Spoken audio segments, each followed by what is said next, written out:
Welcome to the Antlered Crown podcast, where we discuss brews, witchcraft, spirituality, and more. We hope through conversation we can continue the trend of the collective awakening or learn something new from ourselves and each other. Today we will be drinking some tea. That's it. That's it. And then we're going to talk more about Goetic spirits and invocation rituals. Mm-hmm. Oh, so come on in. Come on in. Beyond the weather and the marsh, there is a whisper in the dark through the tides of disarray, where we list anonymously. If you listen very still, there are answers to the earth, where the ancient pulses deep of the memories you keep.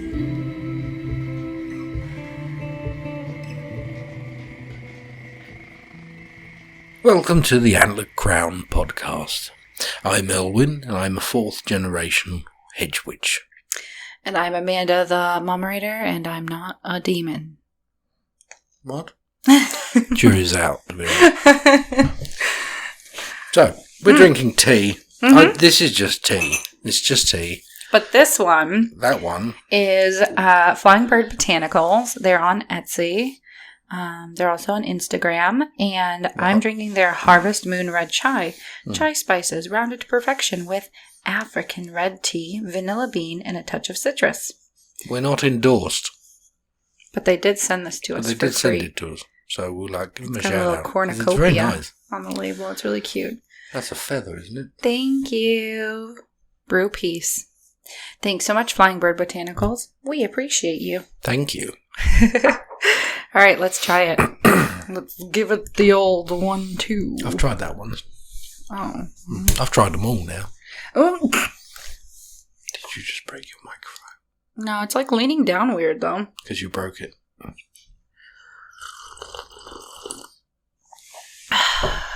Oh, Bessie, that's delicious. Nice. Tighten that pudding up. Sorry, we're having microphone difficulties. I don't know what she's doing. You've loosened it. There. She likes that. There we go. Anyway. I'm not cutting this out. No, I Staying didn't think you would. Well, What's today? I don't know. Today's Sunday, November 28th. We're filming this ahead of time because we're trying to be on schedule. Schedule. Well, anyway, welcome. We're going to talk about Goetic entities today. Yeah. You sound excited. I feel like I've repeated myself so much. But there you go. I suppose that is the point. People don't know. You've told someone, now you have to tell someone else. It's like that thing where something happens that's like an anecdote, and you tell people, and then someone else comes along and says, oh, what happened? And after a while, you've done it like 10 times. Yeah. Yeah. But anyway. Okay, so I found this little nifty thing on Wikipedia, and I'm going to read it. Because Wikipedia is just a wealth of knowledge. Nice. Yeah, anyway. It's all completely true. The Latin term Goetia refers to the evocation of demons or evil spirits. It is derived from ancient Greek Goetia. I'm going to say Goetia there again. I don't know. Meaning witchcraft or jugglery. Ooh. Ancient Greek for juggles. Anyway. Ars Goetia is Johann Weyer's Pseudo-Monarchia Daemonum. Demonum. In yes. his De Praestigiis Daemonium. Oh dear. The Lesser Key of Solomon, also known as Lemegeton Clavicula Salomonius, or simply Lemegeton Calicula Salomonis, is an anonymous grimoire on demonology. It was compiled in the mid-17th century, mostly from materials and a couple centuries older, and it's divided into 5 books, which I'm not going to even try those names. Ars Goetia, Ars Thugia, Goetia, Ars Paulina, Ars Almadella, and Ars Notoria. Almadella. There's no A at the end of that. What? Almadella? Mm-mm. Whatever. I did better than you did. At least someone took Latin in school. Anyway. Right. So, what are common misconceptions regarding demons versus daemons, and how do Goetia fit into it? What's the misconception? The misconception that demons are Goetia. Well, why is it between demons and daemons? Well, let's go with the biblical sense of demons. When someone says, like, you've been possessed by a demonic entity, doesn't or exist. you are, evil, you're a demon. I get from that. hell. So, let's start there. There's no such thing as a demon. It doesn't exist. Not in the biblical sense. Right. The most closest thing you can find to something that is demonic is actually just a person.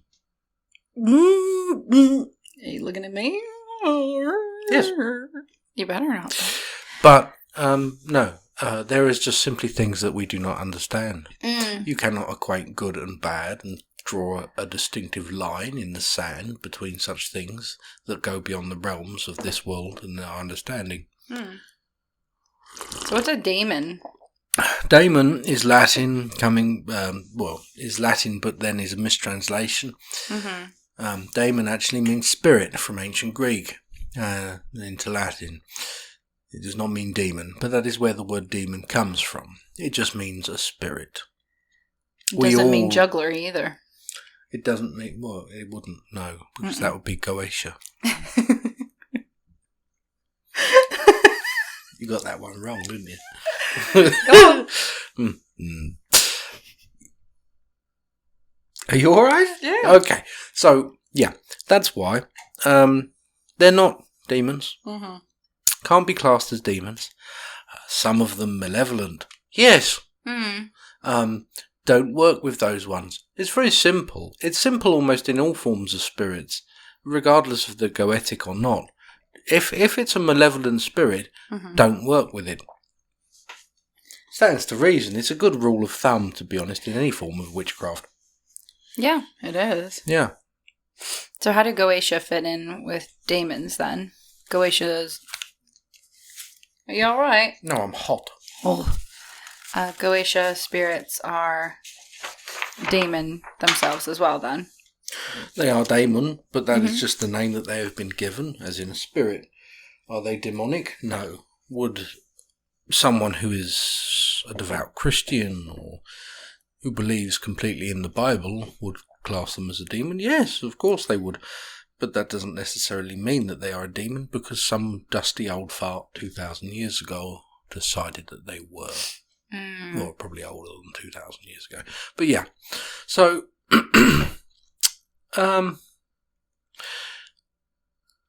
they are a form of kind of consciousness. A spirit that's given this sense of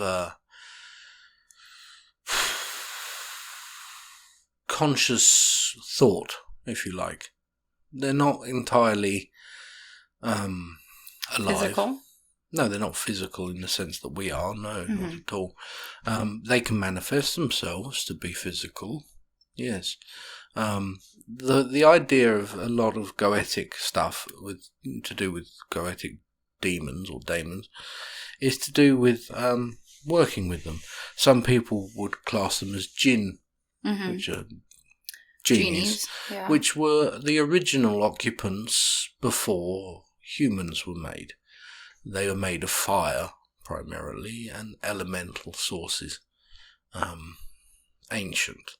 But at the same time, Goetic is more than that. They are almost... Just getting another cup of tea. They come from a kind of sea of consciousness where all thought... all past thought, future thought, present thought is kept in this kind of ocean of consciousness. And that is where you can find them in this sense. They do not have a form that is similar to human. They try to mimic it, but it doesn't really go across well. In a lot of like the texts, you will get descriptions of the demons. They're not like us. They're not like anything you've ever really witnessed. They piece themselves together almost from what appeals to them, to their character. You have to take out that anthropomorphic kind of viewpoint from it. If what you may consider disgusting or absurd, that may be the case, but that's just you as a human seeing this. They honestly don't care what you think. They really don't. And I think a lot of people get that confused. A demon, for whatever you may think a demon is, does not give a flying toss what you think of it. Not even a little one, baby. Not even a little bit. Okay. And I think people, they're useful to, they are useful in many ways. They can help and hinder.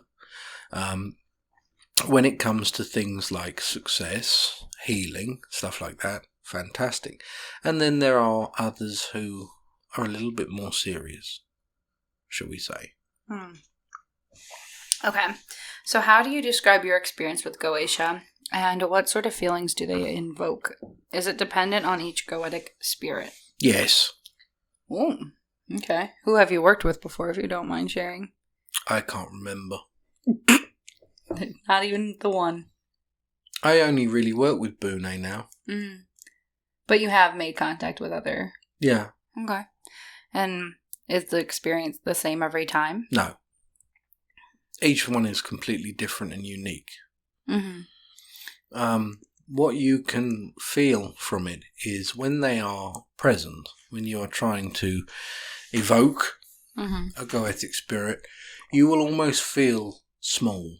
You will feel tiny, as though all of a sudden you're a mouse that's been caught in the corner of a room. Like, imagine like a mouse that's trying to get into a flower pot, and then all of a sudden the humans come home and start walking about. It's like that feeling. Yeah. Feeling as though there is a presence in the room that's so big that honestly it's kind of almost disregards you. There's something of a comfort I find from that, to be honest. But you most definitely know when you have successfully called up a spirit, a Goetic spirit. It's not like anything else. Right. Baal. Baal. Is it Baal? Yeah, I have, well, but that was a different thing, and we won't talk about that. But there are different kind of cues, almost mental cues, that each one of them are associated with. Colours, scents, smells, feelings, textures, tastes. All of them can be used to evoke different forms of spirit. There are traditionally 72 Goetic spirits. If you go back, there is the link between the Solomonic kind of magic and the Goetic, as in the idea was that King Solomon was given the 72 seals of these demons and their sigils of summoning, and taught by an angel how to summon and contain them to use them. Now, this is actually kind of important because if you go by the kind of the traditional Solomonic route of summoning a Goetic spirit, you will find that you need a lesser circle of Solomon to sit within. You will need a triangle of art to call forth the demon to be brought within, like if it does materialize. And you will often find that you will come across a spirit, or you will have a spirit that is pissed off. But there's a reason for that. Imagine now that you are sitting at home watching television, and you've had a long day of it or whatever, and you just want to be doing whatever you're doing. Or maybe you're in bed and you're just gently drifting off to sleep. And then all of a sudden, someone summons you, contains you to a small triangle, and then demands that you answer them and do what they ask. You'd be really annoyed. And the same goes for these Goetic spirits, because they were classed as demons, and therefore they could not be trusted. However, nowadays, we realise that these spirits actually want to work with us. They like to work with us, most of them, and they want to help us. They like the recognition that they get from it. They like bargaining some form of reward for it as well. So you don't need to confine a spirit to a thing or place and force it to actually answer you and give you things. They're more than willing to help you. Okay. Yeah. I like it. When should a witch consider working with the Goetia? You don't ever have to work with Goetic spirits if you don't want to. Goetic spirits, you can spend your whole life studying it. You can spend your whole life studying it, and I certainly don't know everything about it. I know what works for me, and that's enough. Okay? But there are people who've probably got doctorates in it, to be completely honest with you. And more to them for it. But that's entirely up to you. You can spend it's a bit like, you know how like in archaeology, Egyptology is a completely different thing. Right. It's not just archaeology. Egyptology is you can use up your whole life doing that. And that's very much the same when it comes to the Goetic. You can pour everything in. There's so much to learn from it and ways of doing it.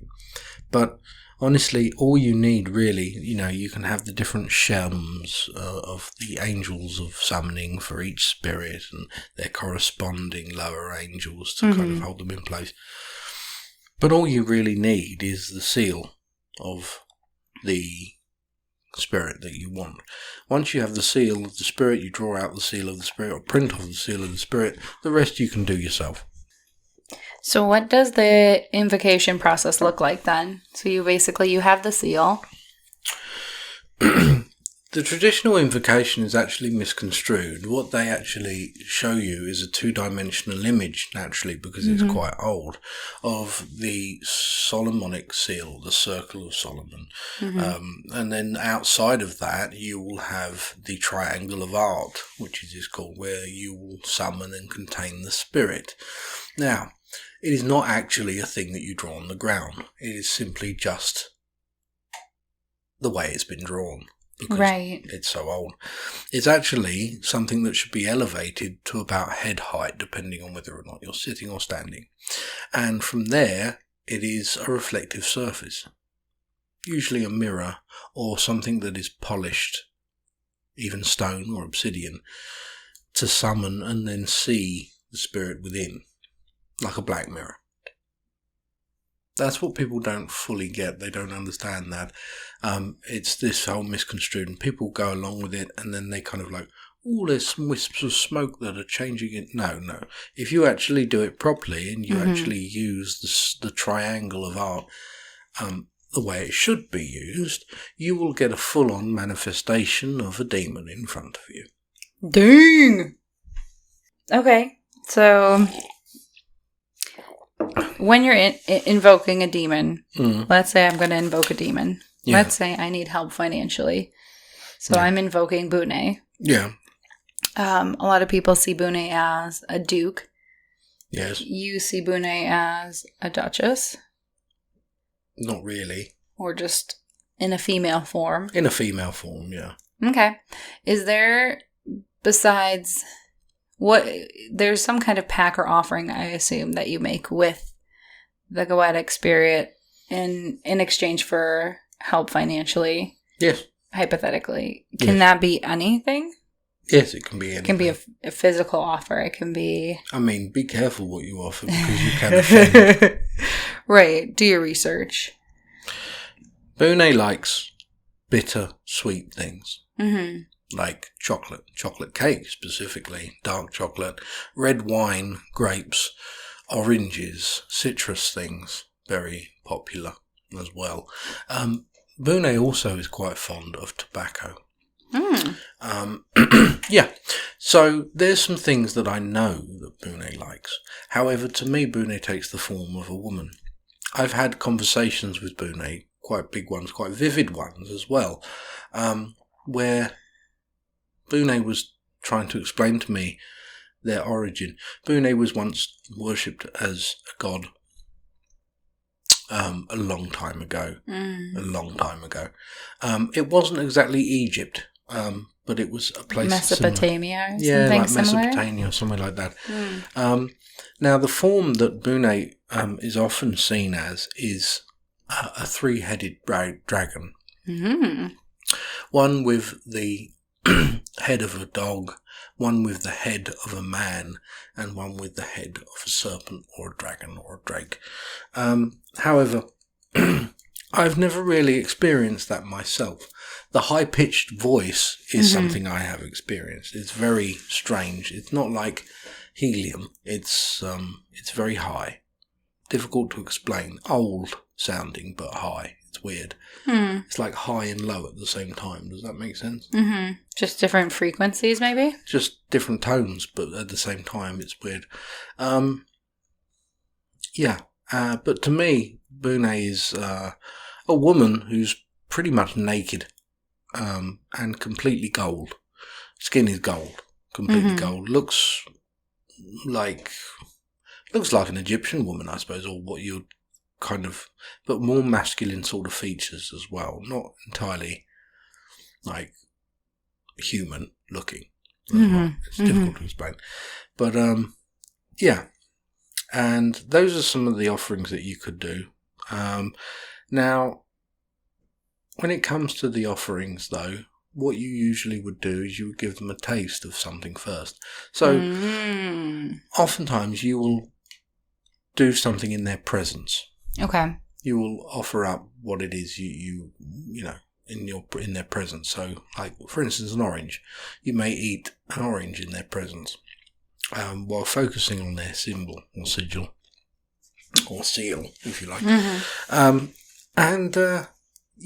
And that's pretty much how you're saying, this is what I have to offer, this is what I will do, and you will have more on what a delivery of what it is you're offering or what it is I'm asking of you. But however, be careful what you ask for, because you're not going to win the lottery. Bune can make small fortunes happen and help you.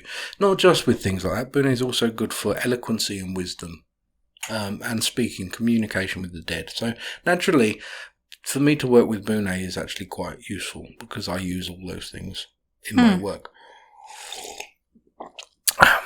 But the phrasing has to be just so. Do not offer blood. Do not offer blood, and do not offer sexual gratification. Oh, no orgasms? No, don't do that. It's not a good idea. Trust me.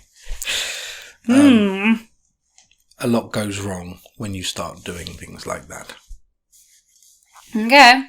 But could you offer like things in a mental sense? Or like do a physical, like, oh, I'm going to dedicate this jog to Bune as an offer? No, why would you dedicate a jog? I wouldn't. Would you, jog on. Would you want a jog, honestly? Would you want a jog as an offering? I'm going to dedicate this exercise to Bune. No. I'm going to dedicate this book that I read to Bune. No. Don't half-ass it. If you want something, then be prepared to actually offer something. Right. Don't half-ass it. Don't be like, I'm going to dedicate this, like, just random thing that I'm going to do to, but no.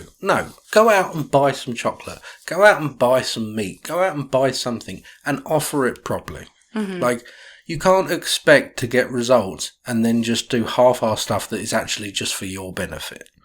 Right. That's the point. Don't do something for your benefit. Do it completely because you are wanting to kind of get something out of a transaction. It is a transaction. The transaction should be worth the effort you put in, is what you're saying. Yeah. Okay. And also, like, don't mamby-pamby it. Like, don't airy-fairy it. Okay? They're not airy-fairy. They're quite frightening. To be completely honest. They are. Like, it doesn't matter. Like, if you see a full manifestation, it's not like the movies. They're quite frightening, okay? They're never going to appear friendly. They don't even understand what that means. Be specific in what you petition a spirit, a Goetic spirit for, but at the same time, be simple and concise with it. Don't be like, in 3 weeks' time, I want this, but I don't want this, and I want this as well, and then in an extra week's time, I want you, because that's not going to... Say what you want, say how much money you may need, for instance. Mm-hmm. And say realistically. Realistically. You can't be like 2 million, 3 weeks, hit it. And then give a time frame. Okay. You will often find that you will get more than what you asked for. Mm-hmm. Because they don't really understand what the idea of the number is. They don't understand a lot of what you're saying, to be completely honest. You have to be fairly simple and concise in some things, because you can't expect exact precision on this stuff. And at the same time, one other thing, if they don't come when you try to summon a Goetic spirit, don't take offence to it. They may be busy. They are not omnipotent. Okay. Other people are summoning them. Other people are using them. They can't just be in two places at once like other people seem to think deities are. It doesn't work like that. Mm-hmm. So if it doesn't work and you feel like that was a little bit of a damp squib, fine, do it again. Do it the next day or do it immediately afterwards. You will know it. You'll know it when it works. There's no mistaking it. Right. Okay? I don't mean to be serious, like saying like piss off with that stuff, like the airy fairy stuff, but at the same time piss off with it. Don't offer stupid things like, oh, I found a feather and a crystal and I found this nice piece of bark while I was... No, go and get some proper stuff. Like offer cigarettes, offer liquor, offer tea, offer... They want things. It may seem simple to you, but it is to a being that almost completely exists within the spaces between thought. They are a feast. They are like so many different pluritheras of taste and experience and emotion that goes with each of those single things that you offer that are simple to you, but not to them. How you offer as well. The way I offer is I kind of go into sort of like a meditative trance. And when they have done their side of the bargain, I will then eat and drink or whatever it is that I have offered. Mm-hmm. And I've said this to other people before, I will not be able to taste it. I wouldn't even know what it was. And I'm talking about things that are strong. Like, as I said, dark chocolate, red wine, cake, oranges, grapefruit. Those are things that you know that you're eating. Couldn't taste a thing. Because everything, the essence of what I was eating was not mine. It pervaded and was taken on by a spirit.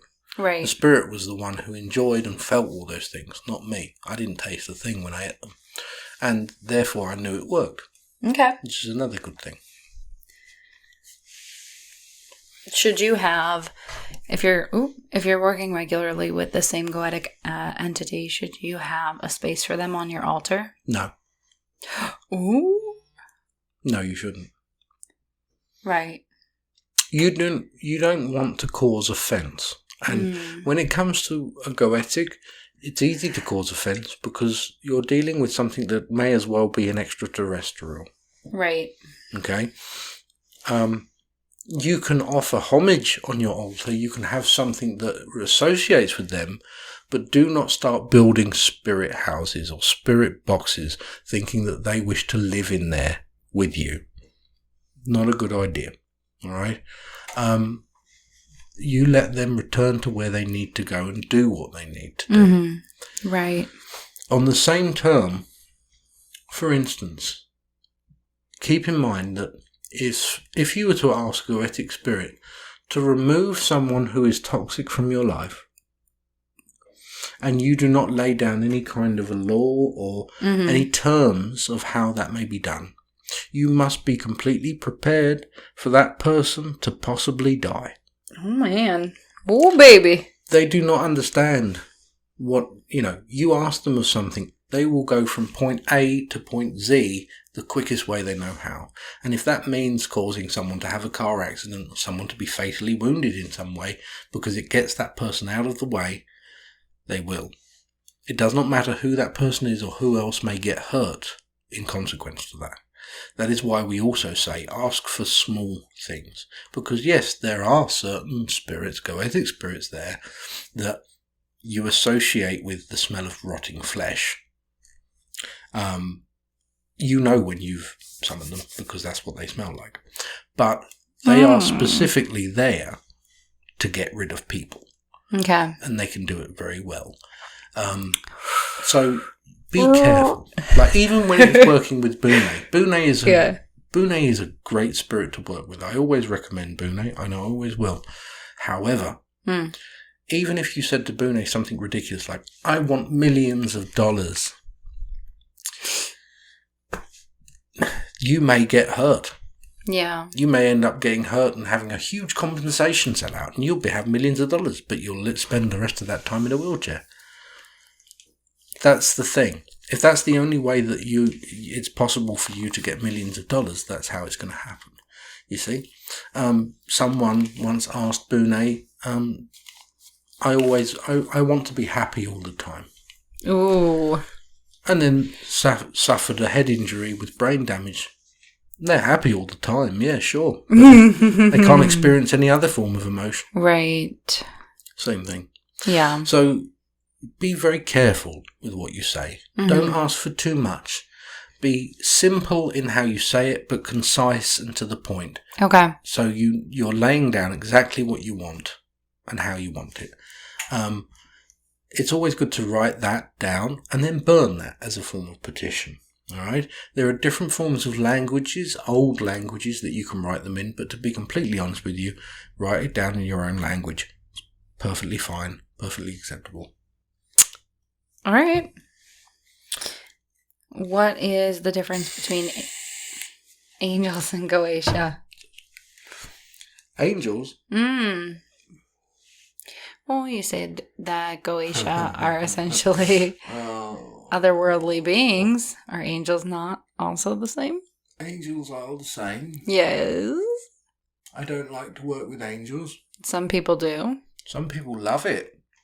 I don't. People love Archangel Michael. They're just like, give me some Archangel Michael, baby. It's because of John Travolta. No. They're like, sign me up. I've made a TikTok and it created a very divided opinion. Because I said angels are like sociopaths. They don't understand what it's like to be human. Right. And they do exactly the same thing. They see your spiritual progression and they have no sympathy for your human life, so therefore they will demolish everything in the way in order to get you where you need to be in your life, especially if you ask them. Right. Is this just normal tea? Yeah. Thank you. Thank you very much. You're welcome. You're just doing it for the ASMR. The ASMR. The ASMR. Do you guys like my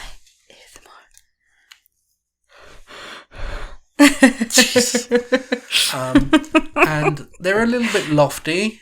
Honestly, when an angel's presence comes in, it hangs around. Oh my god, is it just like heavy breathing in the corner? Like no, that's you.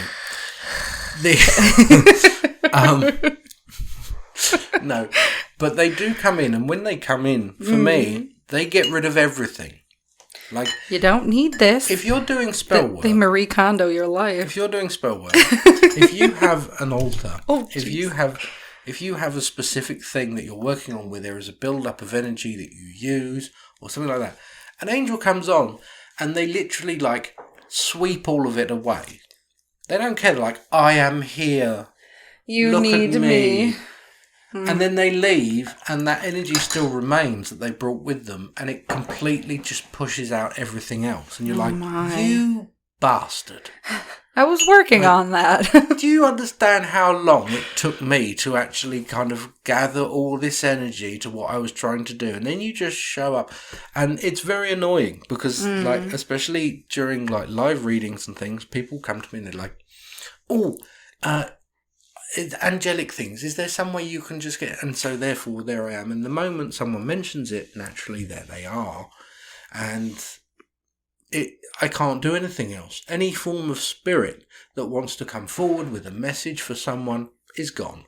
It's completely just shrouded and pushed aside by that. And I find that incredibly frustrating. Mm-hmm. Witches naturally don't really work with angels. Witches work with, quotes, demons and spirits. Okay? If you want someone to work with angels, go and see a priest. That's what I'm going to say about that. Yeah, I mean, there's definitely a lot of witches on Witch Talk that do work with angels, though. Yeah, good for them. Mm-hmm. But I think also their practices are rooted in, you know, like Catholicism, where Catholicism had a lapse with paganism or something like that. And so, you know, angels kind of got... They're not even angels, though. Shifted with... you know, pagan deities a bit. What you consider to be an angel is not an angel. Never has been. Angels are just Wait. It's not a hot guy in a toga? No. Angels are just as terrifying as a Goetic. They are. With your human mind, it's terrifying to behold. It's not something that's beautiful and wonderful. Like it says in the Bible. It says in the Bible, every time an angel shows up, they were afraid. That's why. Because they don't look like that. Right. And it's the same with a Goetic. Every time a Goetic shows up, they're afraid. Should Goetia and angels be almost like your last...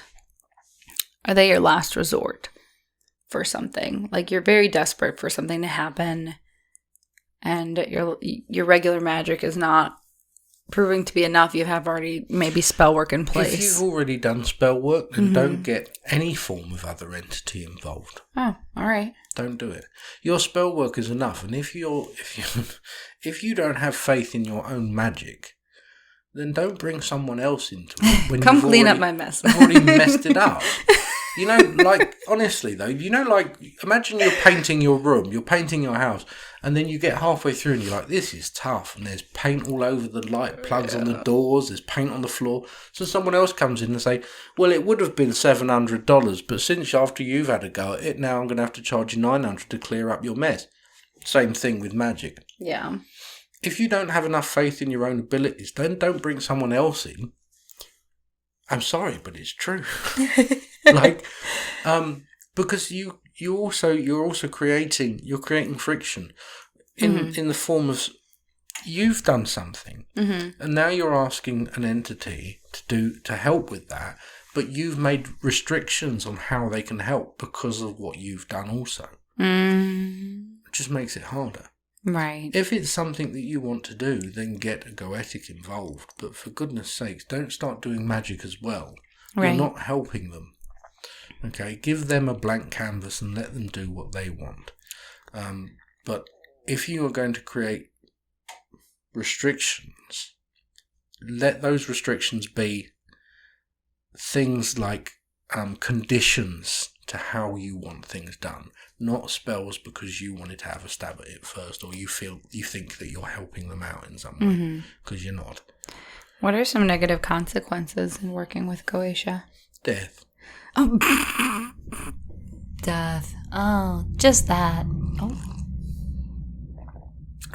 41 minutes. No, death. Death is one of them, naturally, but then that's the same in anything you do. There is a possibility of death. Misfortune, yes. If you don't make good on your word, and you reap the benefits without the actual reward, then they will strip it all away and you will be left with nothing. That's the best case scenario. Worst case scenario, they will hound you and you live a life of just unfortune because of it. Always make good on your word with any spirit. Even if the spirit hasn't done exactly what you wanted, but they have actually done something, make good on your word. Isn't typically the offering done, though, at the beginning? No. The offering is never done at the beginning. You never give away something before it's been done. Otherwise, they'll just be like, well, I'm just going to come back later and get more. This is great. No. As I said, you give a taste of what you have to offer. State what you will give in return, and then give a taste of something, a small offering of something to draw them in, to get their attention, to show that you are serious. So you're technically invoking them twice. Yes. You've done the invocation, and then you're giving them the petition. Yeah. And then once the offering has been fulfilled, you're invoking them again. That's right. And then you're delivering on your promise. You don't have to evoke them twice, okay? The reason being is because they're going to be there to collect. Like, just, you don't have to try as hard. First time... have my money. Thank you. The first time you're doing it, you're trying to get their attention, and they have no real reason to actually pay any attention to you. So you need something to get their attention, a small offering. Then the second time, they're going to be expecting it, especially if you set a certain time frame. But don't do anything stupid. Don't be like, I want this to happen in 3 days' time. 3 days is not enough time to work something. So you're forcing their hand, and you're forcing them to perhaps do something that is more drastic that you wouldn't appreciate. Right. The more time that you can give them, the better. The more in the way of possibilities for them to enact or affect something, the better. Talk to them in that sense, as though you are actually asking someone to do something. The more time you give them, the better the yield will be. Okay. How's your tea? Warm. I think we covered everything. I think so. I'm sorry to sound so kind of matter of fact, but it is something that, you shouldn't just go into, just be like, oh, I barely study witchcraft. I barely study magic, and now I want to get into kind of summoning. No, they're not actually demons, but they're the closest thing you're going to find to it on this planet. So, besides humans. So in that sense, use caution naturally in anything you do, especially this. Right. All right. Well, I'll use caution, Daddy. There you go, there's caution. You can find us on TikTok, Instagram, and Facebook as The Antlered Crown, or on YouTube as Elwyn the Witch. I offer a variety of psychic readings, including bone readings, tarot, medium connection, deity confirmations, as well as spiritual consultations, which are done live and scheduled via Zoom. I am also offering spell work and custom merchandise, all of which you can find on the website, theantleredcrown.com. And did we not just get some new stickers in? We did get some new stickers. That's exciting. It's very exciting. Yeah. We also, once this podcast is going to be released, are going to start offering, if it goes well, a monthly witch box. So that's something you should probably keep an eye out for on theantleredcrown.com. We're only offering a limited number. So you're going to have to get one, otherwise there won't be one for that month. Yeah, we're not Sony, We don't have 500. We don't have the space to do 500 boxes. We're going to literally do 10 probably. Yeah. So, which brings us to joining our community on Patreon. You get access to the Discord server. We have group meetings. We have one-on-ones with Elwyn. We have tutorials. We have discounts. And you will also have first access to those witch boxes as well. And other goodies, depending on the tier level you choose. Speaking of which, here is our Antlered Crown patron shout-out. Do you want to do every other? Yeah, sure. Okay. MJ Cosplay. Emily P. Regina W. Ashley T. Brit. Hallie M. Ellie G. J. Charlie C. Why are you singing it? Because it's exciting. Jacqueline S. Luna Lee Bear. Jordan. Crystal. Irene. Anona. Monica. And Wicked Rose and Ducky. And Ducky. Yeah.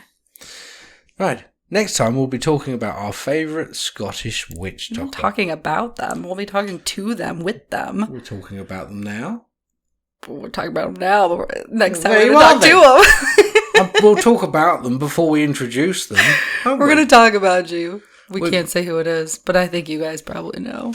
Our favourite Scottish witch doctor is going to... We've got a guest. We have a guest. We have a guest. We're going to guess your guest. Anyway. Yes. Always remember. Tip your witch, bitch. Bye-bye. Bye-bye.